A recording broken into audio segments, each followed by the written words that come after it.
وإن لك لأجرا غير ممنون وإنك لعلى خلق عظيم والصحب ومن tabi'ahum bisanin ila yaumiddin, amma ba'd. Yang saya hormati seluruh pengurus DKM Masjid Al-Huda, bapak-bapak, ibu-ibu, saudara-saudara jamaah salat subuh Masjid Al-Huda yang Allah muliakan. Apa kabar semuanya? Pada tahmid dan salawat pada kesempatan pagi hari ini kita ingin menyampaikan tentang materi yang sangat penting, yaitu al-atharul qabihatu lil ma'asi. Artinya maksiat dan pengaruh buruknya. Saya ambil dari kitab Ad-Da'u wa Dawa'u karya Al-Imam Ibnu Qayyim Al-Jauziyah rahimahullahu rahmatan wasi'ah. Tema ini sangat penting hadirin, karena kita bukan kumpulan malaikat, kita juga bukan kumpulan para nabi dan para rasul. Kita hanya kumpulan manusia biasa yang tidak lepas dari maksiat dan dosa. Yang kita ngeri, dosa-dosa itu kita bawa sampai mati. Na'udzubillahi min dzalik. Ada meme di sosmed. Ada seorang pemuda yang berhadapan dengan pocong. Dan pemuda itu mengatakan, pocong itu bertanya kepada pemuda, "Kenapa kamu tidak takut pada hantu?" Pemuda itu menjawab, "Saya sudah tidak punya rasa takut lagi kepada hantu. Yang saya takut ketika saya mati masih membawa dosa-dosa." Yang ngeri lagi jemaah, kita mati membawa dosa, yang mana dosa itu zalim terhadap sesama. Coba, kalau kita mati membawa dosa, dosanya itu zalim terhadap sesama, ini kan penghalalannya mesti minta maaf. Karena salah satu syarat diterimanya tobat, kalau salahnya kepada manusia, maka minta maaf kepada manusia, baru taubat diterima. Kalau kita salah sama Allah, itu relatif mudah, tinggal istighfar, mohon ampun, menyesali, selesai. Tapi kalau kita salah kepada manusia, itu taubatnya khusus dengan cara minta maaf terhadap orang yang kita punya salah kepadanya. Nah, itu yang kita ngeri, meninggal dunia dalam keadaan membawa dosa-dosa. Baik jamaah yang Allah muliakan, Imam Ibnu Qayyim Al-Jauziyah menyampaikan ada 9 poin maksiat dan pengaruh buruknya. Yang pertama, faminha hirmanul ilm, yaitu terhalang dari mendapatkan ilmu. Orang yang maksiat dan dosa dapat dipastikan susah dapat ilmu. Ilmu susah difahami, ilmu susah dimengerti, ilmu susah nempel. Jadi kalau ada ilmu agama yang sulit untuk kita pahami, boleh jadi itu ada maksiat dalam diri kita, dalam tubuh kita. Diceritakan di sini jamaah yang Allah muliakan, kata Imam Ibnu Qayyim, fa innal ilma nurun yakdhifuhu Allahu fil qalbi wal ma'siyatu tudfi'u dzalika nur. Ilmu itu cahaya dalam hati seorang hamba, dan pemadam dari cahaya itu adalah maksiat. Jadi ilmu yang Allah anugerahkan, yang Allah tanamkan kepada diri kita itu cahaya. Dan yang memadamkan cahaya ilmu adalah maksiat. Pernah suatu ketika Imam Syafi'i bermajlis dengan gurunya yaitu Imam Malik. Imam Malik takjub kepada Imam Syafi'i karena memiliki kecerdasan, kejeniusan, hafalannya kuat. Beliau ketika baca kitab, baca buku, beliau bukan hanya mengerti tapi langsung hafal seketika. Jadi ada 2 halaman buku nih, 2 halaman atau 1 lembar. Langsung semuanya itu isinya masuk ke memori beliau. Betapa beliau memiliki hafalan yang sangat kuat. Kalau kita kan dibaca belum tentu hafal. Tapi kalau Imam Syafi'i hafal. Makanya kata Imam Malik kepada Imam Syafi'i, Imam Syafi'i, aku melihat Allah tanamkan kepada dirimu cahaya. Maka pemadam dari cahaya itu adalah maksiat. Tinggalkan maksiat, jangan berbuat maksiat. Imam Malik memberi nasihat, memberi wasiat kepada Imam Syafi'i, jangan maksiat. Bayangkan, ulama sekaliber Imam Syafi'i dinasihatkan jangan maksiat. Apatah lagi kita yang bukan siapa-siapa. Imam Syafi'i pernah mengadukan suatu masalah kepada gurunya yang lain, yaitu Imam Waqi. Wa qala Syafi'iyyu rahimahullahu ta'ala syaqautu ila waqi'in su'a hifdhi fa arsyadani ila tarkil ma'asi wa qala i'lam bi annal ilma fadlun wa fadlullahi la yutahu 'asi.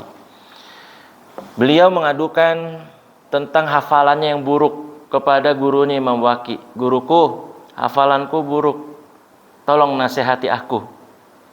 Jadi Imam Syafi'i itu sebenarnya sih kalau ukuran kita itu nggak buruk, tapi menurut ukuran Imam Syafi'i itu buruk. Misalkan contoh aja nih ya, Imam Syafi'i punya hafalan 100 ayat, yang lupa cuma 1 ayat. Itu sudah dianggap buruk oleh Imam Syafi'i. Kalau kita nggak punya hafalan 100 ayat, lupa 100 ayat. Kalau Imam Syafi'i nggak, 1 ayat aja itu dianggap buruk. Maka gurunya menasehatkan, ketahuilah bahwa ilmu itu karunia dari Allah, dan karunia dari Allah tidak akan diberikan kepada orang yang maksiat. Na'udzubillahi min dzalik. Itu poin yang pertama, jamaah salat subuh yang Allah muliakan. Poin yang kedua, hirmanur rizki. Orang yang maksiat akan terhalang dari mendapatkan rezeki. Rezeki susah, rezeki seret, rezeki susah dijemput. Itu sebabnya karena maksiat. Jadi kalau ada orang yang rezekinya kok susah banget, seret banget, itu tandanya ada maksiat dalam diri, harus dibersihkan. Wa fil musnadi innal abda la yuhramu rizqa bi dzambi yusibuhu. Dalam musnad, dalam al-musnad, Rasulullah sallallahu alaihi wasallam pernah bersabda, sesungguhnya seorang hamba terhalang dari mendapatkan rezeki karena dosa yang diperbuatnya. Ini Rasulullah yang nyebutin. Rasulullah yang bilang bahwa kalau orang maksiat rezekinya susah, rezekinya seret, rezekinya susah untuk didapatkan. Oleh karenanya, hadirin yang Allah muliakan, di sini disebutkan oleh Imam Al-Qayyim, wa kama anna taqwallahi majlibatun lirizqi fatarkut taqwa majlabatun lil faqri. Solusinya adalah kalau mau rezeki gampang bertakwa. Kalau bertakwa berarti kan tinggalin maksiat, karena takwa itu artinya orang yang menjalankan perintah Allah dan menjauhkan larangan. Jadi kalau mau rezeki itu gampang, bertakwa, sebagaimana firman Allah, wa may yattaqillaha yaj'al lahu makhraja wa yarzuqhu min haitsu la yahtasib. Orang yang bertakwa pasti ada jalan keluar setiap problematika kehidupan yang dihadapinya dan akan mendapatkan rezeki dari arah yang tidak disangka-sangka. Jadi ketakwaan itu adalah jalan kemudahan untuk mendapatkan rezeki, sedangkan meninggalkan ketakwaan jalan mudah untuk kefakiran. Gitu yang disebutkan dalam kitab ini jamaah. Itu poin yang kedua. Perhatikan, dari poin pertama sampai poin kedua, kalau poin pertama kan kalau orang yang maksiat terhalang dari mendapatkan ilmu, terus poin yang kedua, orang yang maksiat terhalang dari mendapatkan rezeki. Lalu mungkin ada di antara jamaah yang bertanya, itu ada kok orang di luar rezekinya banyak tapi maksiat. Orang di luar ada yang pinter, kuliahnya di universitas ternama di Eropa, tapi kok maksiat jalan terus. Kan begitu. Rezeki lancar, padahal maksiat. Otaknya cerdas, tapi maksiat. Rasulullah sudah memberikan jawabannya, yaitu namanya istidrat. Istidrat itu artinya adalah jebakan nikmat. Ya, dijebak ya, dia mendapat jebakan itu. Saya mah ngeri kalau udah kena istidrat. Naudzubillah, mudah-mudahan di antara kita nggak ada yang kena istidrat. Karena kalau orang yang kena istidrat sampai mati baru sadar, kan telat. Ngerinya pintu taubat tertutup. Sadar-sadar kalau udah masuk ke dalam kubur. Itu yang kita ngeri jamaah. Jadi jawabannya gitu ya. Jadi kalau ada orang, Ustadz itu ada kok STMJ kan, sholat terus maksiat jalan. Ada juga STMJ susah tidur mikirin janda katanya gitu, ya. Nggak boleh ya. Ya nggak boleh, ada istrinya nggak boleh. Ya. Jangan dihafalin bapak-bapak ya, jangan dihafalin. Dan STMJ itu sholat terus maksiat jalan. Tuh. Ya pokoknya gitu jawabannya, istidrat itu. Kan ada cursing in disguise, ada blessing in disguise. Ada kutukan Allah yang disembunyikan dalam kesenangan, banyak harta, banyak duit, tapi itu kutukan sebenarnya. Itu istidrat. Poin yang ketiga, jamaah salat subuh yang Allah muliakan adalah wahsyatun yajiduhal asi fi qalbihi bainahu wa bainallah. Orang yang maksiat akan mengalami kegelisahan dalam hatinya, dalam jiwanya, hampa, gelisah, kosong. Itu tanda-tandanya orang maksiat. Di sini disebutin walau ijtama'at lahu ladzatud dunya bi asriha lam tafi bitil katil wahsyati. Walaupun harta dunia berkumpul, harta dunia semua untuk dia, tetap aja dia gelisah, tetap aja dia kosong hatinya. Kan ada ya, banyak di dunia ini orang kaya raya tapi bunuh diri, orang kaya raya tapi nggak bahagia. Sebenarnya sabda Nabi itu nggak salah dan selalu benar. Contohnya apa? Rasul pernah bersabda, laisal ghina an kathratil arad walakina gina nafs. Ketahuilah bahwa kekayaan itu bukan kaya harta, tapi kekayaan itulah kekayaan jiwa.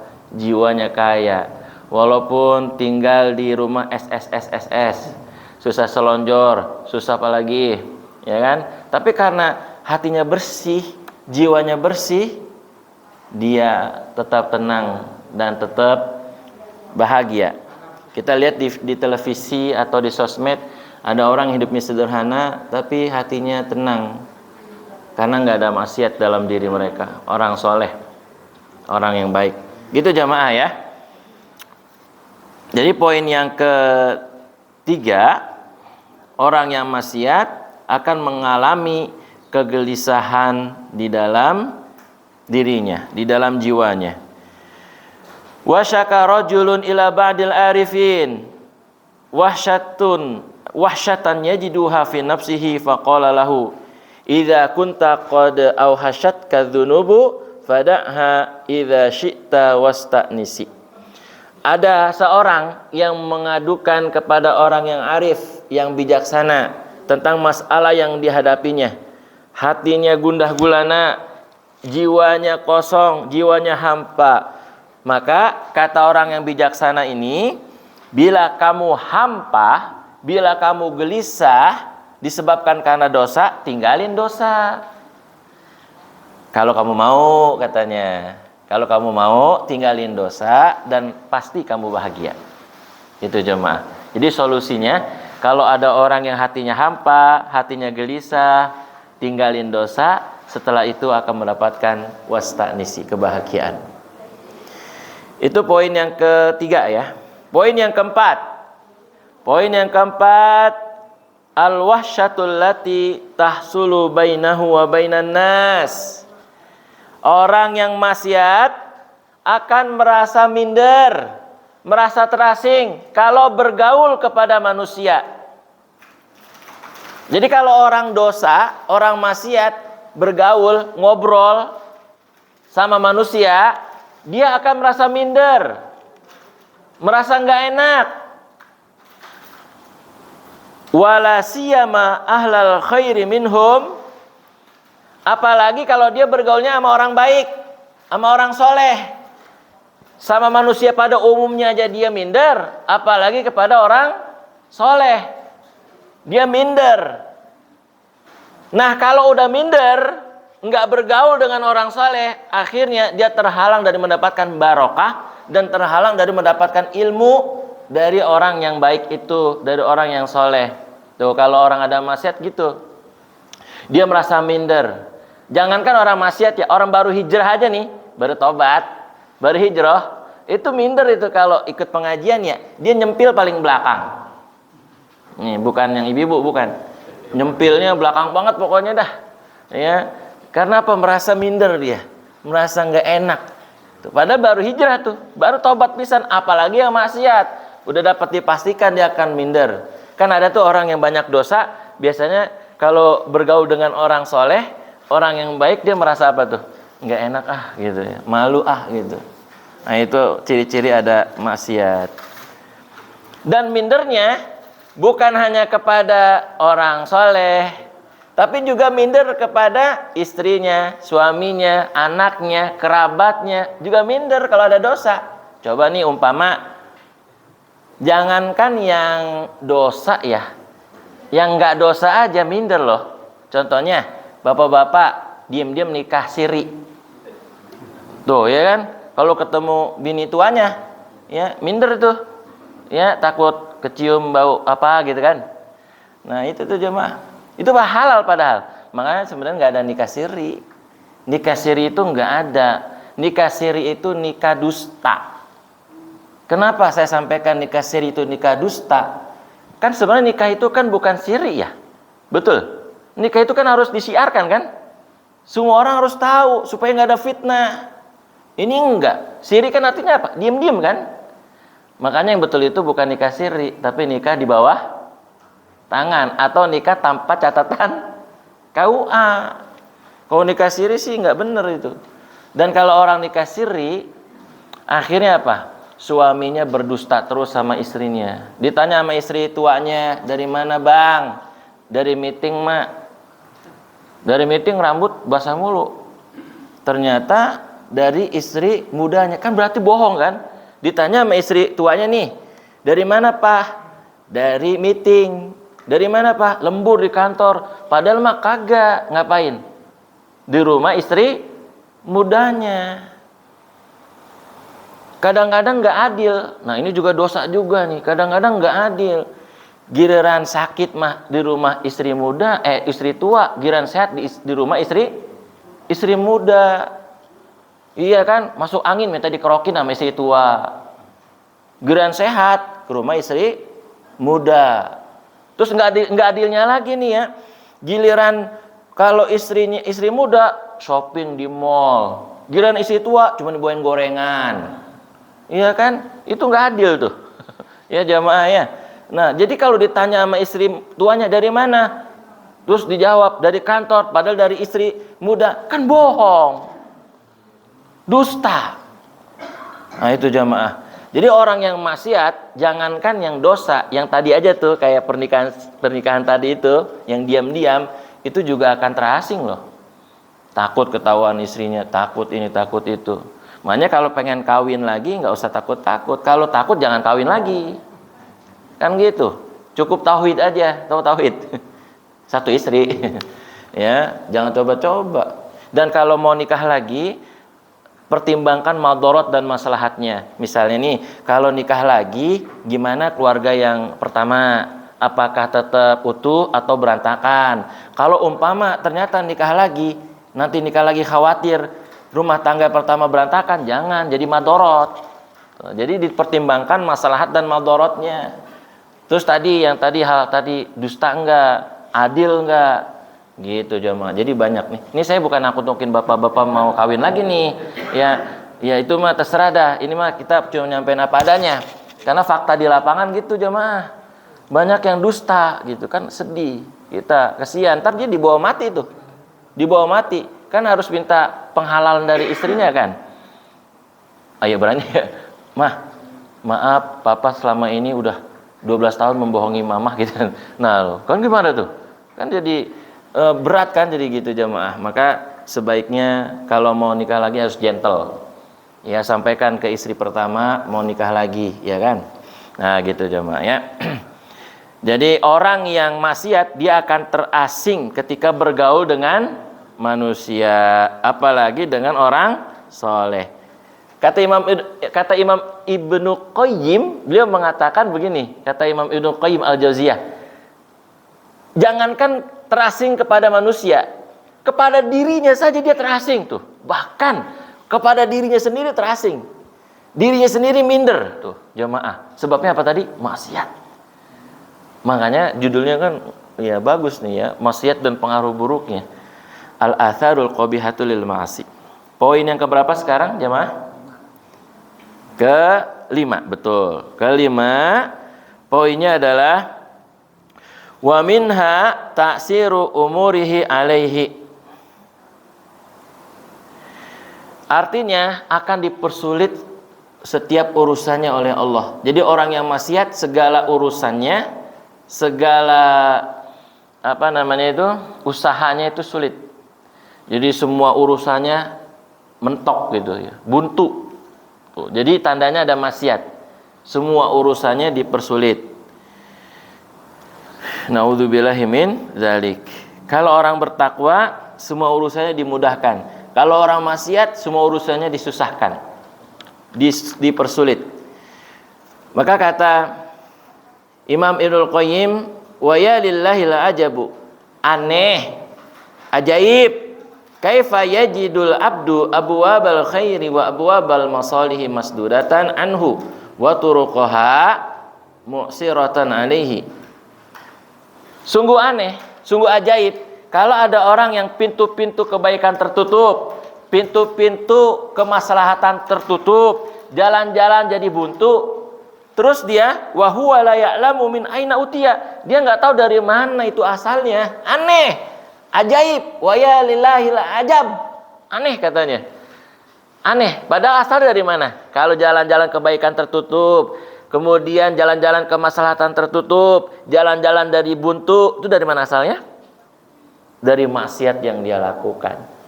Harusnya tahu kalau maksiat yang dilakukan itulah yang membuat jalan-jalan kebaikan jadi tertutup, jadi buntu, ya. Itu yang ke berapa? Yang kelima. Sekarang yang keenam, jemaah. Yang keenam, wa minha zulmatun yajiduha fi qalbihi haqiqatan. Orang yang maksiat jiwanya gelap, hatinya gelap. Orang yang maksiat itu udah pasti deh, hatinya gelap, jiwanya gelap. Seperti apa dicontohkan di sini, dianalogikan. Seperti orang yang matanya buta, keluar rumah di tengah malam, tanpa tongkat, tanpa bantuan, tanpa ada yang membimbing. Tuh, kegelapannya kayak gitu tuh. Seperti orang yang matanya buta, keluar rumah tengah malam, tidak bawa tongkat, tidak ada yang membimbingnya, tidak ada yang menuntunnya. Itu analoginya kayak gitu. Jangankan orang yang matanya buta, kita aja yang matanya melek nih.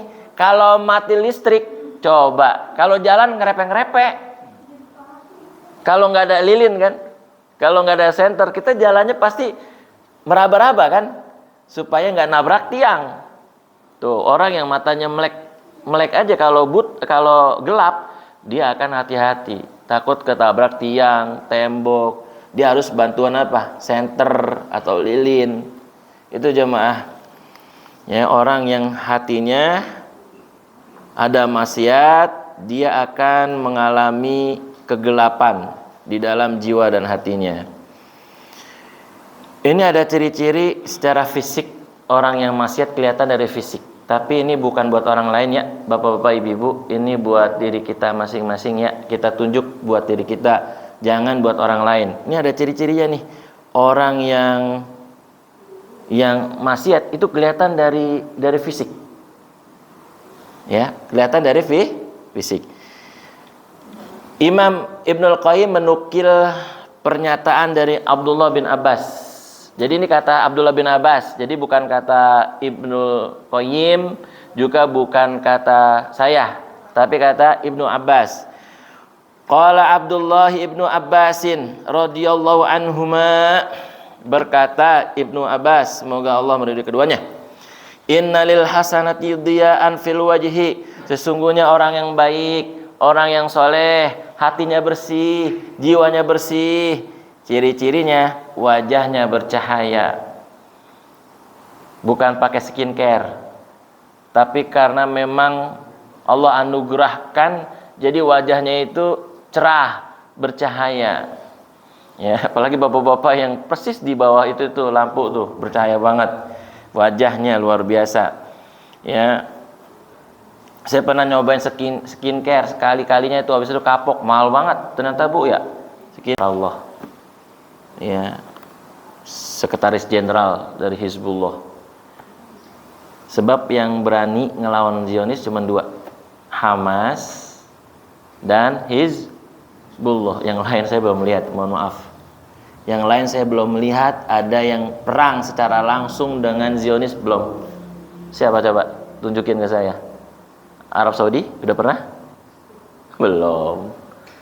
Terus apa lagi? Bahrain? Mesir? Belum pernah kan? Tuh. Jadi yang sudah berani dan pernah bertempur dan sudah terbukti dan sudah ada yang mati syahid insyaallah, Hamas dan terlepas Hizbullah itu Syiah, tapi tujuannya kita sama, yaitu untuk memusnahkan Zionis sehancur-hancurnya kan. Itu jemaah. Ya, makanya Hamas tuh suka dengan Hizbullah karena siapa lagi yang mau menolong Hamas kalau bukan Hizbullah? Coba tunjukin. Yang lain nggak ada yang berani untuk bantuin Hamas, pejuang Palestina. Orang mereka sudah dituduh teroris oleh Zionis. Hamas dituduh teroris, Hizbullah dituduh teroris oleh Israel, Zionis. Ya, udah terbukti sekarang Libanon nih. Jadi di ambang perang dunia ketiga kita jamaah. Kalau udah perang dunia ketiga, ini kan ngeri ya. Berat, betul-betul berat jamaah. Masya Allah. Makanya, karena kita di ambang perang dunia ketiga, segera selesaikan urusan dunia kita semua. Yang masih ada hutang piutang, segera selesaikan di dunia. Yang masih jomblo, cepat kawin. Ya, karena udah akhwat dijanjiin terus, tapi kagak dinikahin. Ya, katanya mau dinikahin, nggak dinikahin. Kesian anak orang digantung. Kalau jemuran digantung manfaat ya kan, anak orang digantung. Ya, nah itu jamaah harus diselesaikan semua urusan dunia sebelum kita meninggal, sebelum kita mati, sebelum perang dunia ketiga, udah selesaikan semua urusan dunia. Jangan ada yang masih tersisa itu urusan dunia ya. Itu jamaah. Pengaruh buruk ya maksiat. Yang keberapa sekarang? Ketujuh masih tadi ya. Mohon maaf, ketujuh. Jadi yang ketujuh itu maksiat dapat melemahkan hati dan badan. Tadi saya cerita apa? Persia dan Romawi. Mereka pasukannya, badannya hebat mereka. Makanannya juga terjamin lah mereka ini ya. Coba bandingin. Mohon maaf lahir batin nih. Sahabat-sahabat Nabi. Ya Rob, mereka badannya biasa. Ada yang langsing. Ya biasalah gitu. Tapi kalau pasukan Persia dan Romawi, badannya luar biasa. Fisiknya kuat. Tapi mampu dikalahkan oleh ahlul iman. Oleh sahabat-sahabat Nabi yang memiliki keimanan di dalam jiwanya. Yang mereka berusaha menjauhkan maksiat, kalah prajurit-prajurit, kalah pasukan Persia dan Romawi mereka. Allahu Akbar, Masya Allah. Sebabnya apa? Hatinya kuat para sahabat Nabi itu. Coba, sahabat Nabi ada namanya Ibnu Mas'ud kan? Jemaah ada? Ibnu Mas'ud itu kurus, krempeng. Kalau naik pohon kelapa atau naik pohon itu ditawain sama teman-temannya. Karena betisnya kecil, nggak ada betisnya tuh, karena saking kurusnya jemaah, saking kurusnya. Ya begitulah gambaran sahabat-sahabat Nabi. Tapi mampu mengalahkan Persia dan Romawi, karena mereka memiliki keimanan yang kuat, sehingga mereka mampu mengalahkan tentara Persia dan Romawi. Akhirnya tentara Persia dan Romawi hanya tinggal sejarah. Kan ada tuh ayatnya. Gulibati Rum gitu ya, dan lain sebagainya. Dan pada masa pemerintahan Umar bin Khattab lebih luas lagi wilayah-wilayah Islam. Yang kedelapan, poinnya adalah hirmanut ta'ati, bahwa maksiat dapat menghalangi seorang dari ketaatan. Jadi orang maksiat kalau melakukan ketaatan itu berat, susah. Bangun subuh susah, menghadiri majelis ilmu susah, berat banget. Tuh, ketaatannya berat.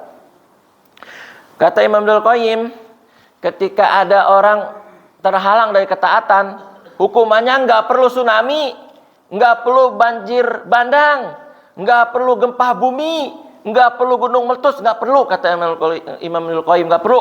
Kalau ada orang terhalang ketaatan, kalau ada orang berbuat dosa nih, nggak perlulah sebenarnya hukumannya itu tsunami, banjir bandang, nggak perlu. Cukup dia terhalang dari ketaatan, cukup sebagai hukuman buat dia.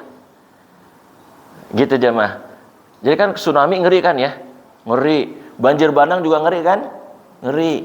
Tapi cukup kalau orang terhalang dari ketaatan, itu cukup hukuman buat dia. Jadi sebenarnya orang yang terhalang dari ketaatan, itu tandanya dia dihukum. Lagi dihukum oleh Allah.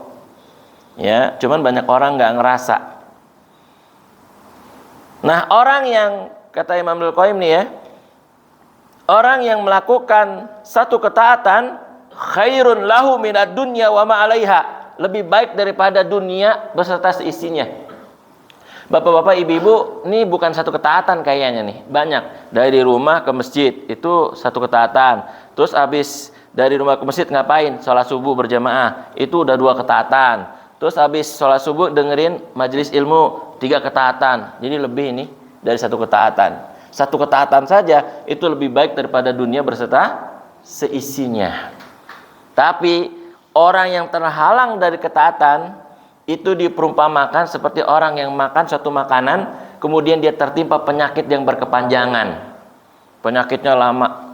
Seperti mohon maaf lahir batin, orang kalau udah jantungnya di ring, orang yang diabetes, kalau diabetes kan kulitnya terkelupas, bahkan tulangnya kelihatan. Kalau yang udah parah banget, itu kan nggak boleh makan sembarangan lagi. Jadi kayak gitu tuh perumpamaannya, sehingga dia terhalang dari makanan-makanan yang lain. Dia nggak boleh makan ini, makan itu, makan ini, makan itu. Begitulah jemaah yang Allah muliakan. Kalau orang terhalang dari ketaatan, ibaratnya orang yang makan suatu makanan, dia tertimpa penyakit berkepanjangan, sehingga dia tidak bisa menikmati makanan-makanan yang lain. Alhamdulillah, mudah-mudahan di sini yang hadir semuanya terhindar dari terhalangnya ketaatan. Amin ya rabbal alamin. Kita semua insya Allah orang yang senantiasa dimudahkan taat oleh Allah Subhanahu wa taala. Ya buktinya Bapak-bapak, ibu-ibu, sebagaimana sudah sampaikan tadi oleh Pak Haji ya, bahwa ini perjuangan yang luar biasa datang ke masjid dan tidak semua orang mampu untuk melakukan itu. Ini luar biasa ya, perjuangannya berat sekali. Ya kan? Yang enak kan kalau subuh-subuh kayak gini mah kan ya di kasur. Ya kan? Di tempat tidur. Ya. Jadi ngantuk gitu ya. Ya kan, ngantuk. Kalau ngantuknya di majelis ilmu mah berkah. Ya, dapat pahala. Ngantuknya aja dapat pahala, bahkan tidurnya dapat pahala. Ya, tapi jangan tidur semua. Terus saya siapa yang denger ini? Ya. Ya 1-2 orang mah nggak apa-apa melek, ya kan? Yang lain tidur nggak apa-apa, 90% nggak apa-apa tidur. Boleh ya. Daripada tidur di rumah, mendingan tidur di majelis ilmu. Saya mah kalau ada yang tidur di majelis ilmu, biarin baik. Biarin aja. Ya, alhamdulillah tidurnya di majelis ilmu gitu, dapat pahala. Ini siapa yang bilang? Rasulullah. Dalam hadis riwayat Imam Bukhari, Imam Muslim. Orang yang jangankan orang yang tidur di masjid lagi di majelis ilmu, orang yang kagak niat aja nih ngaji, itu dapat keutamaan yang sama. Misalkan ya, dari rumah datang ke Masjid Al-Huda enggak niat ngaji, niatnya apa? Nagih utang. Sama yang jamaah. Ini ada nggak jamaah? Ya, datang ke rumah nggak ada. Kemana bu? Bapaknya lagi ngaji di Masjid Al-Huda. Oh, ya udah saya ke sono ya, kata gitu. Ternyata ini yang jamaah yang punya utang udah ngeliat tuh, wah dia datang, dia pergi dari masjid diem-diem. Bilangnya mau pipis. Ternyata udah kemana tahu dah ya kan, ketakutan ditagih ya. Nah itu orang yang nggak niat ke majelis ilmu, cuma nagih utang, tetap dapat keutamaan. Masya Allah. Apalagi yang tidur di masjid, lagi di majelis ilmu, itu tetap dapat keutamaan. Ya nggak apa-apa jamaah ya. Yang penting saya masih ada yang mendengarkan, alhamdulillah gitu ya. Masih banyak yang melek ya kan. Baik jamaah yang Allah muliakan. Ya itu yang poin ke-8. Terhalang dari ketaatan. Poin yang terakhir, yang ke-9. Annal ma'asi tuqassirul umra wa tamhaqu barakatahu wala budda. Orang yang maksiat umurnya pendek. Orang yang maksiat umurnya pendek jemaah. Mohon maaf ya. Kalau mukallaf itu, kalau wanita itu kan dari haid ya, mukallaf. Kalau laki-laki mimpi basah. Misalnya 17 tahun ya. 17 tahun dia sudah mukallaf misalnya. Maka usianya 17 tahun mati dia. Ya, orang yang maksiat dan hilangnya keberkahan umur. Itu jemaah. Terus ada yang nanya, Ustadz itu orang dosa tapi umurnya sampai 100 tahun tuh. Iya, banyak banget 1000 tahun misalnya kayak Namrud ya, Fir'aun, siapa lagi yang umurnya panjang-panjang ya. Jawabannya tadi sama. Dari poin pertama, poin kedua. Apa namanya tadi? Istidrat. Jebakan nikmat. Jebakan nikmat. Ya, umurnya panjang tapi dosa jalan terus. Apa makna dari umur pendek? Ada 3 pendapat ulama. Yang pertama nih, yang dimaksud orang maksiat umurnya bakal pendek, itu maksudnya adalah keberkahan dari umurnya itu hilang. Bukan umurnya yang pendek secara hakikat, tapi benar-benar umurnya keberkahan dari umurnya hilang gitu. Jadi bukan umurnya, bukan angkanya. Bukan angkanya, tapi keberkahan dari umurnya hilang. Ya, itu pendapat yang pertama. Pendapat yang kedua, benar-benar umurnya pendek. Angkanya. Jadi 17 tahun, 18 tahun dia udah meninggal dunia. Sudah meninggal dunia. Ya, saya pernah ada ceritakan ya kalau nggak salah, ada anak yang sudah akil baligh, itu sudah pakai helm, kecelakaan, palanya pecah. Ya, palanya pecah. Itu usianya masih muda. Tapi saya nggak bilang dia maksiat ya.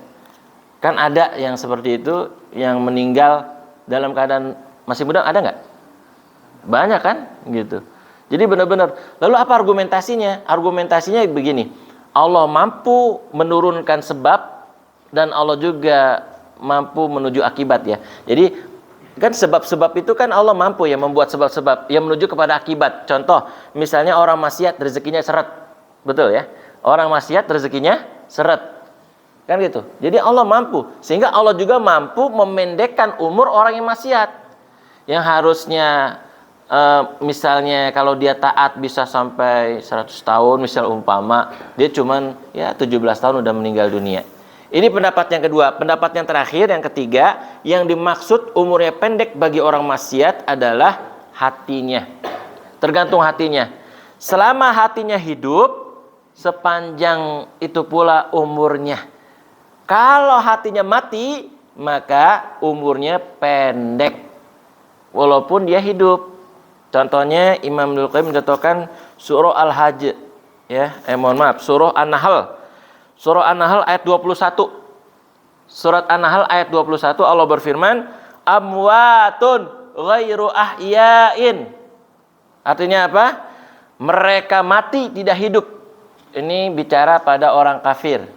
Mohon maaf, orang kafir kan tidak beriman kepada Allah, kepada Rasulullah, kepada Al-Quran ya. Maka mereka maksiat. Mereka hidup, tapi seperti mayat-mayat yang berjalan. Amwatun ghairu ahya'in. Mereka itu mati, tidak hidup. Kenapa? Karena hatinya mati. Walaupun mereka secara fisik hidup, tapi mereka sudah mati. Jadi orang yang kalau mau umurnya panjang, hatinya hidup. Bagaimana supaya hatinya hidup? Prioritaskan cari ridho Allah. Prioritaskan ketaatan. Prioritaskan cintanya kepada Allah. Sibukkan diri dengan ketaatan. Tapi kalau orang yang mati hatinya, dia sibuk kemaksiatan. Dia sibuk dengan kelalaian. Dia sibuk dengan kemaksiatan. Hatinya jadi mati. Sehingga orang yang di dunia sibuk dengan kemaksiatan, sibuk dengan kelalaian, nyesel. Sebagaimana direkam oleh Allah dalam surah Al-Fajr ayat 24. Ya laitani qaddamtu lihayati. Sekiranya waktu saya hidup di dunia, saya melakukan kesibukan melakukan ketaatan, saya tinggalin kelalaian, saya tinggalin dosa, saya enggak kayak gini nih. Dia nyesel gitu jemaah. Pas sudah meninggal dunia nyesel. Karena waktu di dunia dia sibuknya kemaksiatan, sibuknya kelalaian, sibuknya melakukan dosa. Akhirnya dia menyesal. Ya laitani qaddamtu lihayati. Demikian jamaah yang Allah muliakan yang dapat saya sampaikan. Ada 9 poin dari pengaruh buruk maksiat. Saya ulang biar nggak lupa. Yang pertama, terhalang dari ilmu. Yang kedua, terhalang dari mendapatkan rezeki. Yang ketiga, hatinya hampa, gelisah, kosong. Yang keempat, dia menjadi minder, terasing ketika bergaul dengan manusia. Yang kelima, segala urusannya dipersulit. Yang keenam, hatinya gelap. Yang ketujuh, hatinya lemah dan badannya juga lemah. Yang kedelapan, terhalang dari ketaatan. Dan yang kesembilan, umurnya pendek dan hilang keberkahannya. Wallahu a'lam bissawab. Mungkin barangkali ada yang mau didiskusikan. Tafadhol masykur. Silakan. Bismillah. Ya.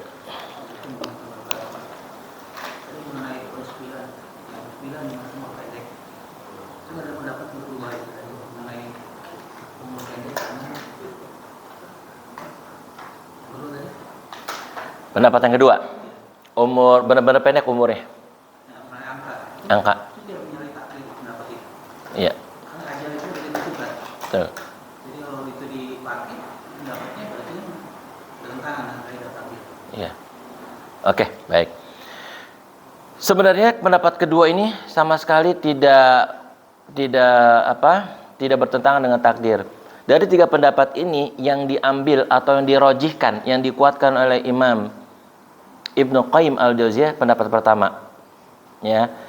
Pendapat pertama yang diambil. Jadi yang dimaksud pendek umur adalah hilangnya keberkahan umur itu. Sedangkan kalau yang tadi ditanyakan apakah bertentangan dengan tadi, sama sekali tidak. Tadi argumentasinya dari pendapat kedua ini, argumentasinya adalah bahwa Allah mampu, ya kan di dunia ini ada sebab ada akibat ya. Jadi Allah yang membuat sebab akibat itu. Allah mampu, mohon maaf ya, Allah mampu membuat sebab yang menuju kepada akibat. Seperti contoh ya, rezeki. Rezeki itu bisa berkurang, bisa nambah. Rezeki itu bisa nambah karena ketaatan, bisa berkurang karena kemaksiatan. Tuh, ya kan? Seperti itu argumentasinya. Jadi kalau ditanya apakah tidak bertentangan dengan takdir, sama sekali tidak bertentangan dengan takdir. Karena mohon maaf lahir batin, itu semua juga kan kembali kepada hak prerogatif dari Allah Subhanahu wa taala. Ini hanya pendapat ya, hanya pendapat yang sudah dijelaskan apa alasannya. Bagus.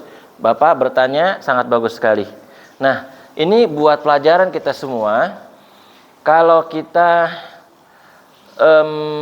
melihat ada keanehan, betul ya?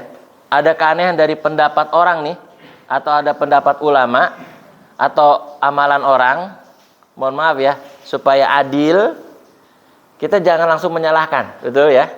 Jangan langsung menyalahkan, supaya adil kita tanya apa argumentasinya, apa dalilnya, apa alasannya gitu ya, baru tuh adil. Ini kadang-kadang mah kagak. Ada orang beramal beda dengan amalan kita nih, ya, berbeda dengan amalan kita, langsung kita salahin amalan dia. Nah, itu nggak adil. Ya, harusnya adil. Pokoknya setiap ada amalan orang yang berbeda pendapat dengan kita tanyain argumentasinya gimana, dalilnya gimana, alasannya apa. Nah, kalau pendapat kedua, alasannya itu. Jadi Allah mampu membuat sebab, ya, seperti rezeki, ilmu, ya kan tadi ya, ada ilmu, ada rezeki, ya. Maka Allah juga mampu untuk memendekkan. Karena semuanya kan juga kita nggak tahu apakah itu memang juga berkaitan dengan takdir kan, yang diperpendek umurnya kan, diperpendek umurnya. Nah, jadi itu juga hak dari prerogatif Allah. Jadi ketika Allah memendekkan umur seorang juga hak Allah ya, yang kita juga nggak tahu nih. Jangan-jangan emang udah ditulis juga takdirnya dia meninggal dalam usia 17 tahun. Ya kan? Dan ini ternyata banyak banget. Orang bayi juga banyak yang meninggal dunia. Bahkan di dalam perut juga masih banyak yang meninggal dunia. Jadi begitu poinnya. Ya, itu jawaban dari ulama gitu ya, jemaah. Karena kalau saya sih melihat pendapat ini saya selalu berbaik sangka ya sama setiap pendapat para ulama, karena mereka ini kan berdasarkan ilmu juga, jadi nggak sembarangan ya. Dan alhamdulillah para sahabat Nabi juga sering kali berbeda pendapat. Para sahabat Nabi, sekiranya nih para sahabat Nabi tidak ada perbedaan pendapat, mohon maaf, umat berikutnya nggak akan mendapatkan solusi ketika menghadapi masalah-masalah kekinian. Jadi makanya Umar bin Abdul Aziz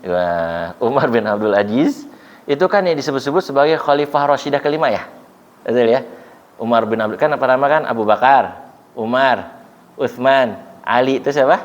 Umar bin Abdul Aziz yang disebut-sebut sebagai Khalifah Rashidah yang mendapat tunjuk. Beliau begini, saya berbahagia, saya senang para sahabat Nabi dulu sering berbeda pendapat di antara mereka. Saya senang banget sehingga keluasan ilmu fikih jadi luas, tidak kering kerontang. Kemudian ulama-ulama menghasilkan ijtihad yang bisa menjawab tantangan zaman.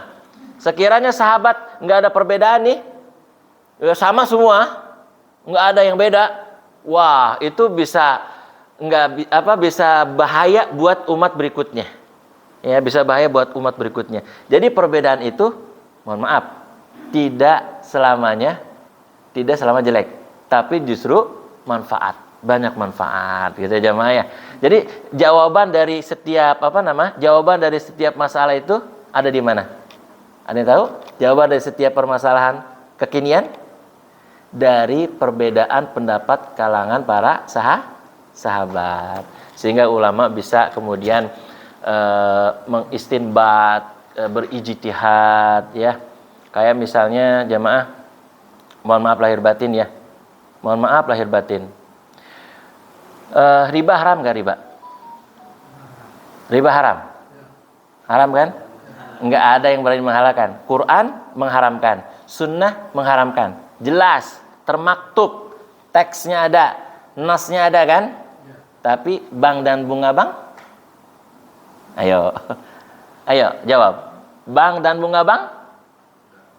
Nah, bank dan bunga bank itu ranahnya perbedaan pendapat. Karena nggak ada di Quran, nggak ada di hadis, nggak ada. Makanya ulama kemudian ada yang menghalalkan, ada yang mengharamkan. Iya. Dan ulamanya juga bukan ulama klasik, tapi ulama kontemporer. Nggak ada ulama klasik dari abad ke-13 Hijriah, nggak ada yang membahas bank. Ya emang belum ada. Dan memang kagak ada di Quran kan, bang. Ini coba, mohon maaf ya, saya nggak menggoncangkan, nggak menggoyahkan orang yang ini ya. Yang silakan kalau bapak ibu berpendapat bang haram ya, kayak Ustadz Abu Bakar Bashir itu mengharamkan bank. Mau bank konvensional kayak bank syariah kayak alasannya apa? Tetap menginduk ke BI kan? Begitu alasannya gitu. Cuman implikasinya nih, kalau orang yang mengharamkan bank, ya udah kagak bisa nabung di situ. Kagak bisa transaksi di situ. Terus kagak apa namanya? Yang security enggak, ya haram jadinya tuh security. Ustadz yang ceramah di bank juga haram. Ya kan? Jadi implikasinya banyak. Jadi beranak gitu. Kalau bank haram. Gitu. Kalau saya ngambil pendapat, mohon maaf lahir batin, bank itu tidak haram. Ya. Mohon maaf lahir batin, karena saya udah melihat argumentasinya. Dari mana argumentasinya? Sekarang ini bank yang beredar ini, bank bukan lagi berpatokan pada emas atau perak kan? Dulu asumsinya bank itu haram karena masih berpatokan pada emas dan perak. Kalau sekarang kan udah enggak. Ya. Dan nggak ada bedanya antara uang dengan bank itu sama. Bank ya bank, uangnya sama gitu, nggak ada perbedaan. Nggak ada perbedaan, sehingga aman gitu untuk mau konvensional kayak mau syariah kayak ya itu aman gitu. Makanya saya tahu nih bahwa apa nih saudara-saudara nih di luar sana juga sama, banyak yang di BCA kan ya. Oh apa BCA? Bank Cina asli. Wah banyak banget BCA. Saya doang yang BSI ya. Kadang-kadang BSI ya pernah kena apa down ya. Ya Allah pas dipakai susah banget. Berapa hari itu lama banget. Katanya apa? Kena jin, ya Allah ya Robi, diruqyah. Ya Allah. Jadi jamaah gitu, apa namanya alasan. Terus ilatnya, kalau kita belajar fikih, usul fikih, ilatnya. Jadi hukum itu nggak relevan lagi bila mana udah hilang ilatnya, yaitu berpatokan pada emas dan peraknya udah nggak lagi kan sekarang. Kalau misalkan apa namanya bank dianggap haram, maka uang yang beredar riba tuh. Sekarang bank itu tidak berpatokan pada emas dan perak, tapi pada devisa negara. Devisa negara, betul ya? Dan adanya bank, salah satu fungsinya adalah untuk menjaga inflasi. Iya kan? Untuk menjaga kestabilan harga-harga barang. Justru kata ulama kontemporer yang berpendapat bank dan bunga bank halal itu, beliau mengatakan begini, justru kalau nggak ada bank akan timbul riba, inflasi, ya, nggak stabil. Yang tadinya sepatu bisa dibeli 100.000, itu nggak bisa lagi. Tuh, jadi nggak melindungi orang susah, nggak melindungi orang miskin kalau begitu. Jadi adanya bank justru menjaga itu supaya nggak ada riba di tengah-tengah masyarakat. Masya Allah. Sampai sedemikian rupa ulama kontemporer memikirkan itu jemaah. Terus akad yang terjadi sebenarnya bukan hutang piutang. Jadi kita nyimpan di bank itu bukan hutang piutang sebenarnya, bukan korot, bukan. Tapi apa? Pembiayaan. Jadi bank mengumpulkan dana dari masyarakat, ya kan? Kemudian untuk apa namanya? Investasi kan? Terus juga nanti bank kan ada orang minjem ke bank. Oke? Minjem orang ke bank. Itu kan untuk usaha ya. Jadi ada produksi. Nah, dari awal itu yang terjadi sistem bank yang ada di sistem begitu. Sehingga ulama mengatakan nggak ada ribanya di situ. Gitu jemaah. Jadi bunga bank yang biasa disebut bunga bank itu bukan bunga bank sebenarnya, tapi bagi hasil dari keuntungan pembiayaan. Tuh jemaah. Terus satu lagi yang saya sependapat dengan ulama kontemporer, bank dan bunga bank tidak haram atau tidak riba, saya sepakat nih. Ulama ini telah mengkaji dan mendalami bank selama 40 tahun. Allahu Akbar. Bank dan sistemnya selama berapa tahun? 40 tahun jemaah. Bayangin.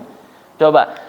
Kalau berfatwa supaya fatwanya benar dan sesuai hukum Islam, dia harus mendalami permasalahan, ya kan? Yang dimintakan fatwa. Harus dalam dia. Kalau cuman ada orang nanya bank haram, ya kan? Terus dia nggak mendalami, itu gimana ceritanya?